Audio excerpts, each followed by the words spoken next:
This is Real News Media TV, coverage you can trust. Please like, share, subscribe, and hit the notification bell. Select all for daily news updates. Man linked to suspected Manchester abduction arrested.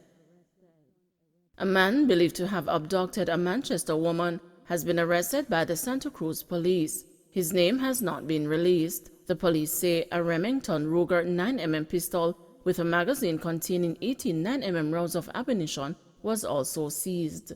The man was arrested on Main Street in Santa Cruz, St. Elizabeth yesterday. The police say about 1:30 p.m., cops on patrol in the area signaled the driver of a silver Audi motor vehicle to stop. The driver reportedly tried to escape but was apprehended by the police. He was searched and a weapon found. The police have not released any information in relation to the suspected abduction. Some residents questioning Cobbs' account of deadly shootout in St. Mary. Some residents of Anota Bay in St. Mary are questioning whether two men who were killed during a reported shootout with the police just outside the seaside town on Friday were actually goat thieves. Police in the parish are claiming that the two goats, which they suspected were stolen, were found in the trunk of the car the men were traveling in at the time of the incident. The deceased were identified as 27-year-old Denroy Hall, alias Jimmy Lee, a vendor, and 27-year-old laborer Jamar Plunkett, alias Boogie Reds, both of Lovelane, Anota Bay. In reacting to the news of the men's death, a resident of the area who claimed that he knew the men said he could not believe the police's account of the incident, which suggested that the men were predial thieves. "Boy, it hard to believe that part," said Jimmy Lee and Reds were involved in a goat thief business. "No, sir. Anybody else, but not them," said the man, who asked for his identity to be withheld. Everybody a question that part of the story, cause them the man they have them own things. So why them would take up goat business?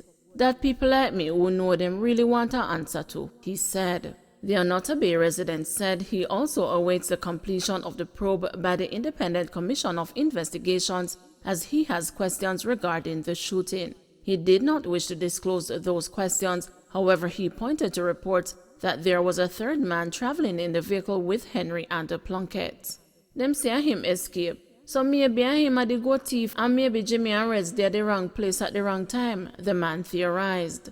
Calls placed to a cell phone number of one of Plunkett's relatives went unanswered up to the time of publication. Police reports into Friday's incident are that two men were traveling in a car on the Agolta Vale Main Road just outside Anota Bay at about 2 a.m. when they were signaled to stop by the police team. The driver of the motor car reportedly failed to comply with the instructions and sped off. The police pursued the car until it was stopped. According to the St. Mary police, 3 men alighted from the vehicle and opened gunfire at them. The lawmen reportedly returned the fire, and when the shooting subsided, 2 men were found with gunshot wounds. The third man fled the scene, the police reported. The 2 injured men were assisted to the hospital where they were pronounced dead. During the processing of the crime scene, 2 illegal guns were reportedly recovered by the police, and the goats were found inside the trunk of the motor car. Police constables praised for assisting with delivery of baby boy.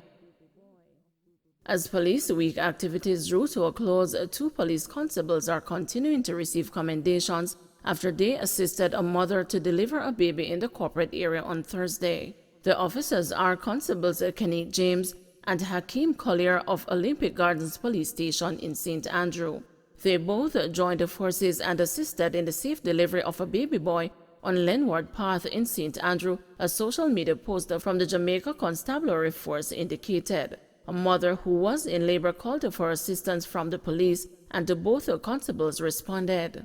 On their arrival, the baby was crowning, and the officers quickly stepped in to complete the safe delivery of the newborn. The news understands that once the baby was delivered, the mother and the child were assisted to a corporate area hospital. Social media users subsequently flooded the JCF's Facebook page to praise the officers for their humanitarianism act. Congratulations to all parties, awesome job officers. Thanks for putting some positivity in this difficult time.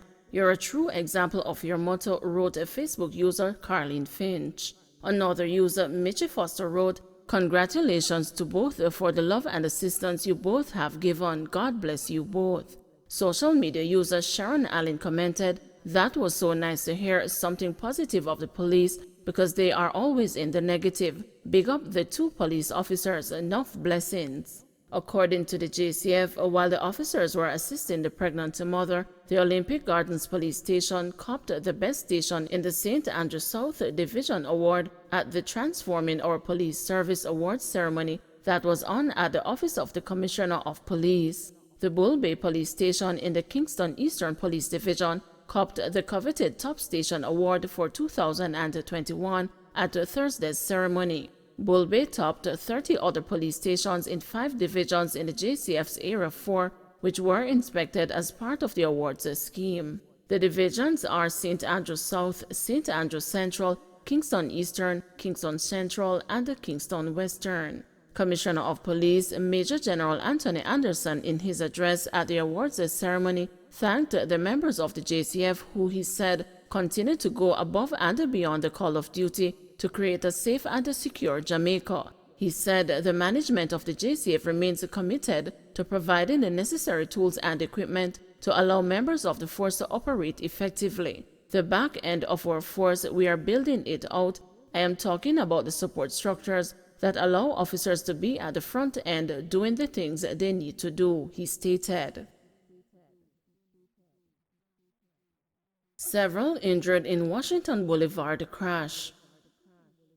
Firefighters are currently on the scene of a two-vehicle collision along Washington Boulevard where multiple persons are believed to have sustained injuries. Eyewitness told the news that one of the vehicles crossed the median and collided with another motor car. Firefighters are still trying to remove another injured person from the wreckage. No fatalities have been reported at this time. More details to come.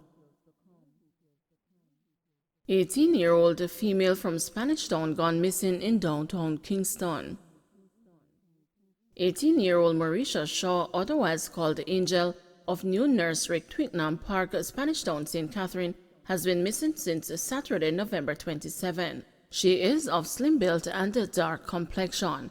Reports from the City Center Police in Kingston are that about 5 p.m., Shaw was last seen on Orange Street in downtown Kingston, wearing a black dress, black hat, and a pair of silver slippers. All efforts to contact her since then have been unsuccessful. Anyone knowing the whereabouts of Marisha Shaw is asked to contact the City Center Police at 922-9335, the Police 119 emergency number, or the nearest police station.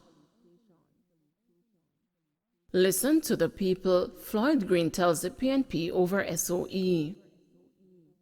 The Jamaica Labour Party, Floyd Green, has told the opposition People's National Party to listen to the security forces and the wider voices of Jamaicans to restore the state of emergency. Since 2018, the government has imposed several rounds of states of emergency as one of its crime-fighting strategy. But last week, opposition senators blocked an extension of the latest imposition of the measure. I am saying to the opposition, listen to the voice of the people. Listen to the voice of the communities in the West, said Green, the Member of Parliament for St. Elizabeth South West. According to Green, under the SOEs, Jamaica has seen a significant reduction in murders, especially in Western Jamaica.